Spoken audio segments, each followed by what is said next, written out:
Hey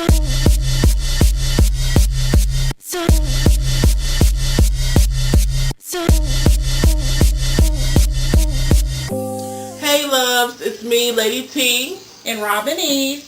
Okay, so we just wanted to honestly just do a quick video of the shows for this week. And we are going to do it in 5 minutes. We're going to try to. We're going to do it. Ready? Go. MobWives.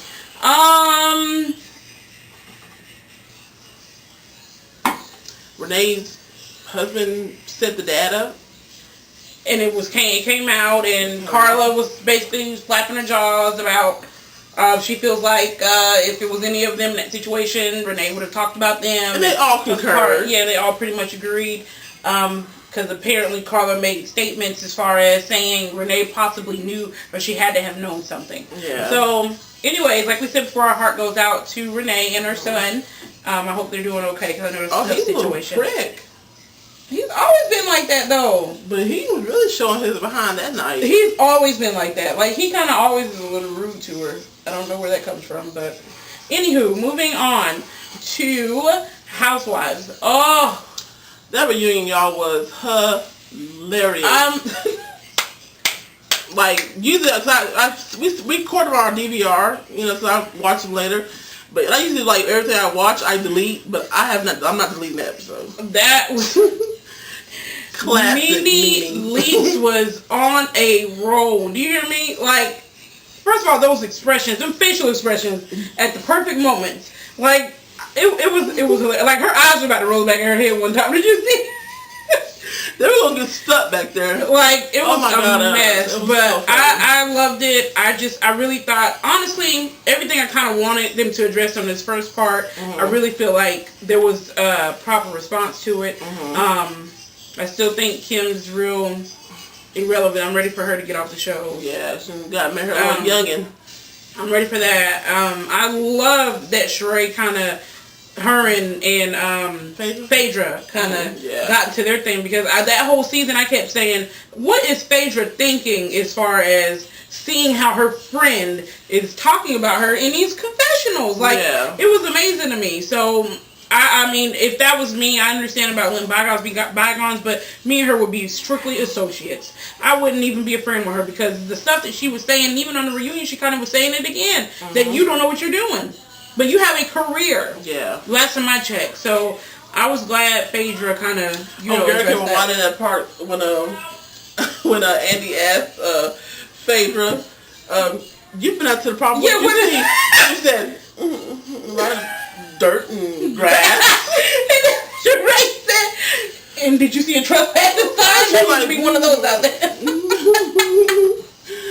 And then he was like, so when he read something I supposedly Nikki had put on Twitter, she said, no, I said Neverland, didn't I? She said, I said Neverland, didn't I? And he was like, what do you mean Neverland? He said, Neverland. Oh my God, Nene gave me so much life. I said, oh my God.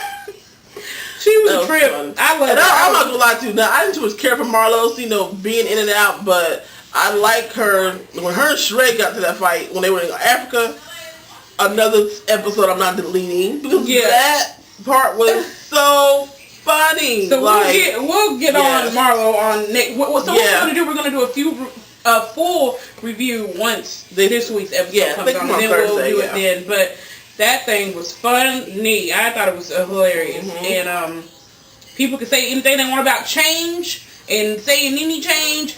Everybody changes. If you're still the same person you was 3-4 years ago, you're not doing something right. Right, exactly. Period. You're not progressing. You're not growth. There's no growth going on. So she's smart. They had this opportunity. She took full advantage of it. I can't hate Nene for that, because would it be me?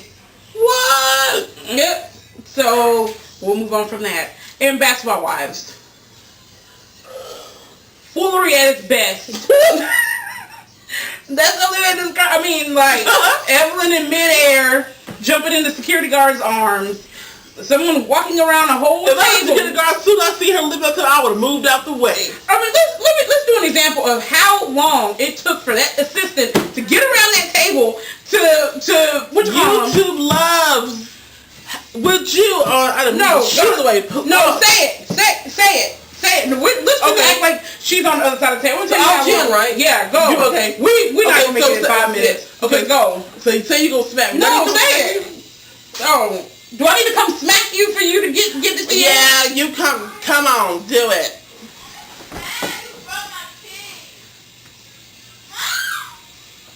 I'm coming. I'm gonna come over there and smack you. And watching you come. I'm gonna come. Then I extend my jaw to you. I'm gonna get behind you and smack you. And then I'm smacking you. Like, that's literally how long it felt like.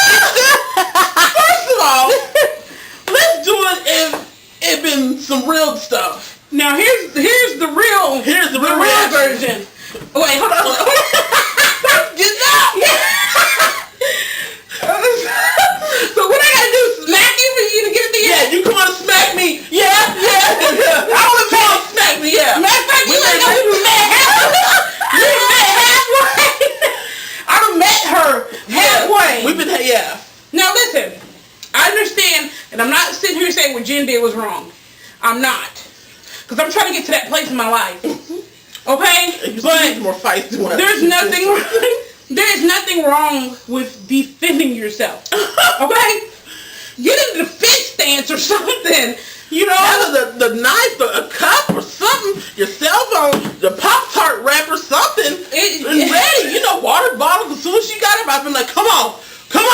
Yeah. I mean, just protect yourself because you don't know what could have happened. What if there was a situation where she had someone going to shank you? Like, you didn't defend yourself at all, but like she had a blade ahead. She could have cut all of this from here to here.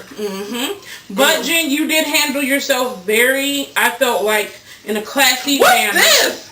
Do they were touching me. What's this? What's that? No swinging. That, you know what that is? What? That's two people who really don't want to fight each other. Even her smack. She smacked her and backed up. Yeah. You had her commits to being at that She point. grabbed her head and just... She smacked her and then backed all the way up for security to get in between. Like, it was very weird. But, of course, my girl Shawnee stood in the back. And she didn't blink an eye. When the sister got up, Tammy got up right away and was right behind her. Did you see Shawnee? If y'all catch that, watch that scene carefully. Yeah. Shawnee stood back by the fireplace. Like this. This a trip.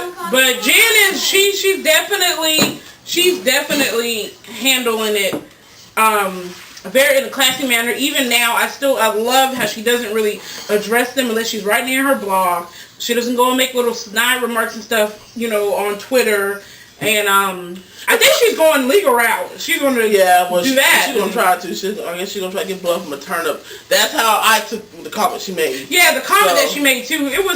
Whatever. I mean, Evelyn talked about Roy. She talked about Tammy. She talks about Mika. You talked about all these people, and some of the stuff you said did to me strike me as you saying you're better than them because you were able to afford Louis Vuitton and you were able to wear these expensive dresses and have your hair done in expensive ways and stuff like that. So you talking about Royce not being able to do those things, that kind of seems a little offensive to me. But that's just me speaking. So that's pretty much that all in a nutshell. Guys, we didn't do 5 minutes. I want to talk about one more thing. I don't know how many of you are Tupac fans. I personally, I listened to some rap music, but back in that day when Tupac was like the All Eyes on Me CD came out, I was a gangster. I call myself being a gangster and stuff. You know, 14, 15. And so when he passed, it was hard on me. I know that whole rap CD. Okay, we get it. Anyways, so, I mean, I know probably y'all didn't see the little hologram thing that Snoop and Dre did. That was excellent, by far. And it gave me chills just watching. I mean, literally, like, it felt like you can go up there and reach out and touch him. But, you know, some fool probably would have tried to and went right through his body, through the hologram. Well, I thought it was cool, but it creeped me out. It was definitely spooky. And so my coworkers were talking about today, talking about, would somebody do that for Michael Jackson? Boys, folks are going to go crazy. I will be one of them. Yeah. We took our dad to the. You want to tell the story quick? No, we're not. Yes, we're already. We're not going to try to embarrass our daddy because we love our daddy, but he's a Michael Jackson fan. We took him to the Cirque du Soleil, the Immortal Tour, and my God, you would thought Michael Jackson was on the stage. My dad was, let's get it, Michael. I'm like, Daddy, Michael ain't here. Not even him, everybody in the audience. I'm like... Yeah, I mean, it was a lot of people like, oh, Michael! I'm like, where is Michael here? Now, if that tour's coming to your city, please go see it. It was very, very good. Beautiful. Like, I didn't want it to end. If I could still be there now, I would still be there now. Yeah, like it was great. Like a month later, yeah, it was awesome. So, yeah, if it's coming to y'all, go check it out. It's all right. So we're going to do full-length reviews next week, but we got some other stuff coming up this week and some exciting stuff coming up later on. So, all right, loves. See ya. See you. Be blessed. So